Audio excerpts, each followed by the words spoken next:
Bom dia, boa tarde, boa noite. Estamos começando mais um Jornal da Quarentena. Agora já o número 16. Quem diria que chegaríamos a 16 jornais da quarentena?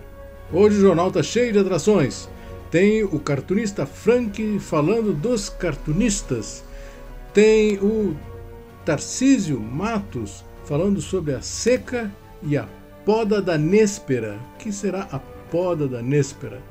E no PowerPoint do Vô tem vários terabytes.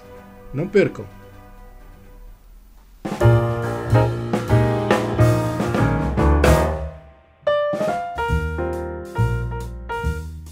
No meu PowerPoint vou falar sobre o trabalho que dá a guardar e manter as lembranças nos dias de hoje. Esses aqui são alguns dos meus HDs externos que uso aqui em casa. Eles guardam coisas que todas as famílias guardam. São fotos de todos os tipos, arquivos de áudio, músicas, a voz das crianças e papelada, muita papelada. Documentos importantes, ou nem tanto, que a gente acaba achando que tem que arquivar. E não dá para facilitar porque esses equipamentos podem pifar de uma hora para outra por vários motivos e também sem motivo nenhum. Por isso, tem o HD, onde eu faço backup do HD do computador. Tenho 3 HDs com 2 terabytes de capacidade cada, com milhões de fotos, vídeos, áudios e documentos, e outros que são cópia exata, que são backup por garantia. E de uns tempos para cá, as fotos são guardadas também na nuvem. E é sobre esse tema confuso de armazenamento digital que falaremos agora. Desde a pré-história da informática, que um dos maiores desafios é o arquivamento de grandes quantidades de dados. No começo, os discos magnéticos que eram usados para isso tinham tamanho e peso, mas pouca capacidade. À medida em que o tempo passou, foram sendo aperfeiçoados e ganhando mais espaço, rapidez e perdendo tamanho. Mas para que os computadores pudessem sair das corporações onde ocupavam salas inteiras e passassem para cima das mesas, virando computadores pessoais, era preciso reduzir rapidamente o tamanho e o peso dessa mídia de armazenamento. O surgimento dos discos moles, os floppy disks, permitiu que o tamanho dos computadores também fosse reduzido, e poucos anos depois o disco ficava ainda menor e ganhava uma caixinha rígida. Por aqui era conhecido como disquete e teve vida longa, aposto que muitos de vocês ainda se lembram. Mas deixa eu fazer uma pausa para esclarecer esses números e siglas que estão aparecendo e que nem todo mundo consegue entender o que realmente significam. Por exemplo, um filme em alta definição, desses que a gente baixa da internet ou que vê no Netflix, ocupa 1,3 gigabytes. Uma foto de celular moderno ocupa por volta de 3 megabytes. E aquele boleto que chega por e-mail em PDF, com aquelas código de barras e tudo mais, pode ter algo em torno de 500 kilobytes. Portanto, uma foto de hoje precisaria de pelo menos 2 disquetes para ser armazenada. Uma foto. As siglas facilitam a nossa vida sem elas, em vez de dizer que este HD comporta até 2 terabytes, eu teria que dizer que ele comporta até 2 trilhões de bytes. Por isso se convencionou que 1000 bytes se chamaria 1 kilobyte, que 1000 kilobytes seria 1 megabyte, 1000 megabytes 1 gigabyte e 1000 gigabytes 1 terabyte. Nos terabytes termina, por enquanto, o uso doméstico do armazenamento. Grandes corporações digitais como a Amazon e o Google trabalham com petabytes. E o trânsito mundial na internet precisa ser medido em exabytes. Mas nada indica que vamos parar por aqui. Nós também vamos continuar. Depois de algumas décadas usando apenas o eletromagnetismo para guardar dados, surgiu uma novidade, a luz.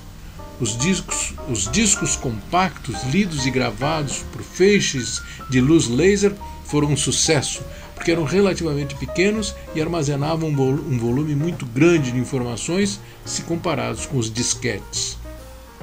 E logo surgiu um suporte ainda mais poderoso, o DVD, que agasalhava fantásticos 4 GB. Mas o reinado da luz acabou sendo ameaçado por um treco do tamanho de uma moeda, um minúsculo cartão de memória, um flash drive capaz de armazenar um monte de DVDs. Lembram aquele disco pesadão e grandão do século passado onde cabiam 5 megabytes? Pois então, algumas décadas depois, um cartão armazena 64 gigabytes, ou seja, 64 mil megabytes, o equivalente a 12.800 daqueles discões do tamanho de um armário que estavam sendo carregados no avião. Dentro dos computadores pessoais, os dados são armazenados também em discos. E ao longo do tempo, os discos rígidos foram ficando menores, permitiram a construção de laptops e notebooks bem leves e finos, mas ainda continuavam sendo basicamente compostos por disco ou discos que giram a grande velocidade e uma cabeça leitora que vai captando os bits. E tudo que é móvel desgasta, pode apresentar mau funcionamento, pode pifar a qualquer momento. Por isso, manda a prudência que se faça cópia, que se faça backup do que tem no disco rígido do computador. Copia num disco externo. E esses discos externos, que também foram ficando menores, tornaram-se relativamente baratos, facilitando duplicar as bases de dados domésticas para que não se perca nada. Mas tal qual os discos rígidos dentro do computador, esses também eram discos giratórios e sujeitos do mesmo modo a problemas. O uso desses aparelhos que armazenam grande quantidade de arquivos e não têm partes móveis se popularizou. São portáteis, são fáceis de usar e, como não têm partes móveis, são mais duráveis e resistentes. Não demorou para que a tecnologia do Solid State chegasse aos HDs. Hoje já existem HDs externos e discos internos SSD, sem partes móveis, semelhantes aos pendrives. Ainda são mais caros que os HDs convencionais, mas, como sempre, daqui a algum tempo o preço cai e essa tecnologia se populariza até surgir alguma outra coisa melhor. E tem a nuvem. Algumas nuvens são grátis, outras são pagas, mas guardar arquivos na nuvem significa que a gente terceiriza essa tarefa e manda o arquivo para alguma empresa cuidar. Se olhar de perto uma nuvem, ela mais parece um amontoado de HDs, milhões de HDs empilhados, guardando um volume absurdo de informação. A vantagem principal, ao meu ver, é que não precisa ter o disco ao lado para poder acessar o arquivo. Nem mesmo o próprio computador. Pode abrir de qualquer máquina, em qualquer lugar. Fácil de compartilhar. Se é seguro ou não, essa é conversa para uma outra hora.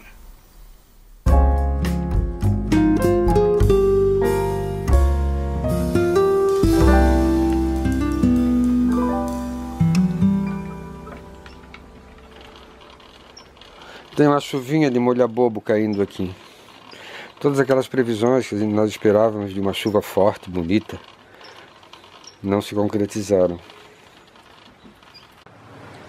Claro que é melhor do que nada, mas ela é completamente insuficiente para a recuperação da plantação, ou das águas subterrâneas, do rio. É muito pouco. E não há previsão de chuva para os próximos dias. Olhando aqui de cima da ponte, a água corre apenas pela margem direita do rio. Toda a margem esquerda está sem água. Hoje o que sobrou foi isso aqui, ó.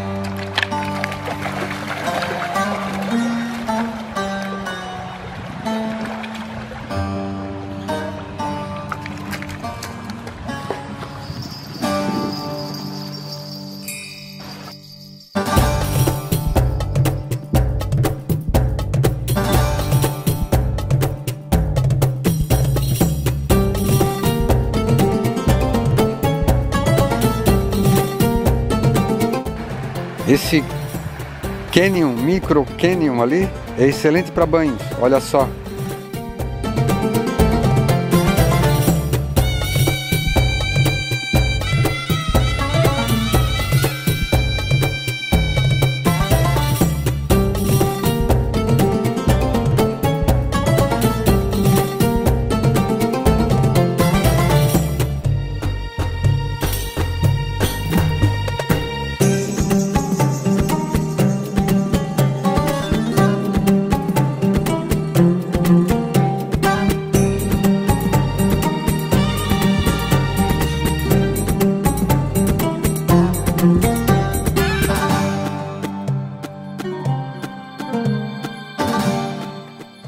Pela média tradicional, esse mês de abril deveria ter chovido por volta de 150, 180 milímetros. Nós tivemos duas chuvas, uma no dia 8 de 25 milímetros e uma outra alguns dias depois de mais 10 milímetros. E ela é insuficiente para umedecer o terreno e fazer com que as frutas, com que as coisas cresçam. No nosso caso, que é uma produção de citros, que é uma tangerina, ela não está ganhando tamanho, o que deveria estar agora um pouco maior. E a maturação também está um pouco adiantada. E as folhas ficam assim, elas se entorcem, a árvore fica clara, até não tem doença, mas vai fazer falta. Essa chuva está fazendo bastante falta aqui. A gente tem 1 mês e meio ainda pela frente de trabalho no pomar. Os arroios das montanhas que nos cercam aqui secaram já em janeiro. E nenhuma água mais desce aqui para o açude. A evaporação é visível dia a dia e a quantidade de água que tem nesse aqui, por exemplo, já é inviável para irrigar a plantação. Esse aqui deve estar com uns 50, 60 centímetros abaixo do seu nível normal, o que é um volume bem grande de água.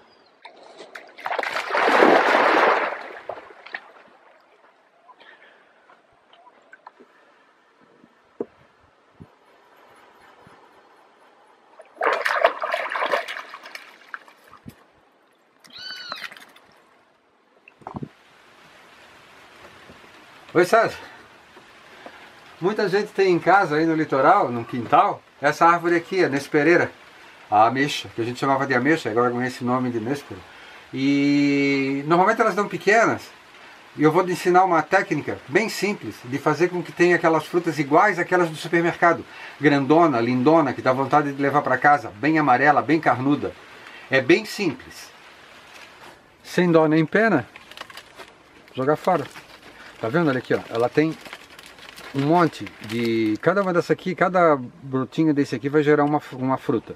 Então, faz o seguinte. Joga fora um monte delas. Deixou aqui uma. Tirou bastante daqui também, ó. Pode só cortar com a mão mesmo. Olha só que cacho lindo. Só que ele só vai gerar frutas pequenas. Então o que nós vamos fazer? Arrancar um monte.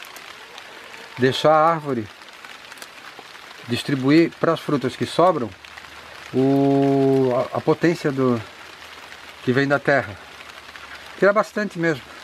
Não se preocupa. Pode fazer assim com a mão, é bem fácil. Ou pode usar uma tesourinha. Se não quiser colocar a mão ali. Mas deixar bem pouca, viu o tamanho que era? Olha o que ficou. Quando elas estiverem grandinhas já, 1 centímetro mais ou menos, volta e faz de novo. A gente faz até licor aqui.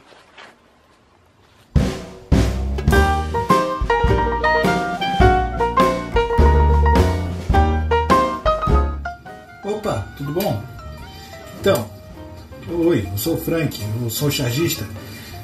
Eu fui aluno do César Valente, depois ficamos amigos. Trabalhamos juntos, também sou amigo do Tarcísio, os caras que estão tocando esse jornal muito legal, o Jornal da Quarentena, me convidaram hoje para falar sobre o jornalismo de humor, o jornalismo desenhado que estão fazendo durante a quarentena. Bem, eu separei uns arquivinhos aí, mandei as coisas que eu vou catando na internet, caras muito bons, enfim. Eu tenho notado uma mudancinha aí no approach das charges, que as pessoas os caras estão desenhando meio que um tom de desabafo. Quando eu era um guri pequeno, quer dizer, lá em Barbacena, não, quando eu era um moleque, estudante de jornalismo, e estava no Jornal Estado, tinha um cara que era um chargista do jornal, que virou meu amigo depois, e ele falou uma coisa pra mim que não saiu da minha cabeça nunca: o humor não se faz com raiva, o humor não se faz para destilar, para desopilar o fígado, o humor se faz com humor. O humor tem que ser engraçado, né? Então ele mandava e-mails para mim quando eu estava fazendo charge em outro jornal, lá no jornal dele, ele mandava falar assim: cadê a piada, cara? Tu tem que sempre buscar piada, ser moleque a história, não perca a sua molequice, ele falava pra mim. E o que eu tenho notado nas charges aí que o pessoal está fazendo é que o pessoal está tentando explicar isso que está acontecendo, né? O humor fica difícil porque parece que o roteirista da realidade tá bêbado. E aí eu fico pensando assim, fica difícil fazer humor, uma piada sobre uma piada. E o que acontece é tão surreal, assim, um realismo fantástico. Parece Dias Gomes, parece sei lá o que é isso, que a gente fica bem perdido na hora de formatar o xiste. Enfim, então eu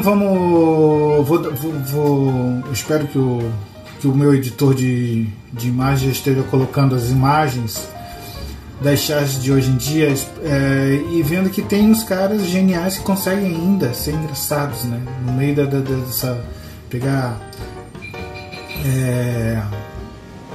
características desse tempo estranho que a gente está vivendo e ainda serem engraçados e superarem o humor oficial do governo.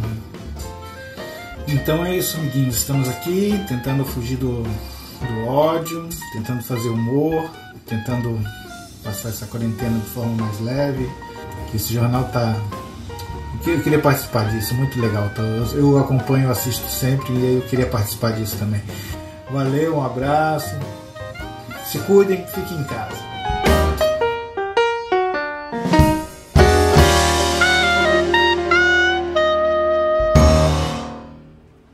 De repente, uma canoa com um bando de indiozinhos da tribo Macuxi chegando. As meninas vestem qualquer coisa, os meninos usam shorts, os pequeninos estão pelados. Todos se divertem na água super limpa, mesmo sem pranchas de surf nem isopor com lanchas. Duas garotas entrelaçam os braços em trampolim para os saltos do caçula, e ele dá gargalhadas com a brincadeira. Esse é o início de uma das mais de 50 reportagens do Renan Antunes de Oliveira neste livro, que tem apenas mais uns 10 exemplares à venda. Se tiver interesse, olha aqui embaixo, entre em contato comigo que eu faço ele chegar. Antes de encerrar, vocês lembram que eu contei aqui como eu fazia para manter o celular no lugar na hora de gravar este momentoso programa? Pois então, meus amigos Lena Obst e Mário Medalha se compadeceram da falta de infraestrutura. Olha só. Chega de prendedor de roupa, de palitinho de picolé. A Lena tem um presente para ti pro Jornal da Quarentena. César, a gente ficou completamente compadecido da tua situação de gravar esse importante jornal com um prendedor de roupa e palitinho de picolé. Saímos correndo atrás, online, claro, porque nós estamos em casa, saímos correndo atrás de uma solução de venda, né? Atrás de um tripé para ti, conseguimos. Chegou agora pelo correio e a gente não podia deixar para esperar mais para te contar. Chegou mais rápido que o meu barbeador. Chegou bem mais rápido que o barbeador dele. Chegou, tá aqui. A partir de agora, o jornal tem um tripé, o Jornal da Quarentena, para fazer essas tuas tomadas, essas tuas matérias importantíssimas para todos nós, tá? Beijos para a primeira-dama. Beijos para o casal. Tchau, tchau. E as minhas participações no programa de hoje já foram gravadas com o celular devidamente instalado no tripé novo. Muito obrigado. Então é isso. Estamos encerrando mais uma edição em que não citamos nem uma única vez o nome do verme, aquele que nos tira o sono e nos tira do sério. Fiquem em casa, fiquem bem, um bom fim de semana e parabéns a todas as mamães.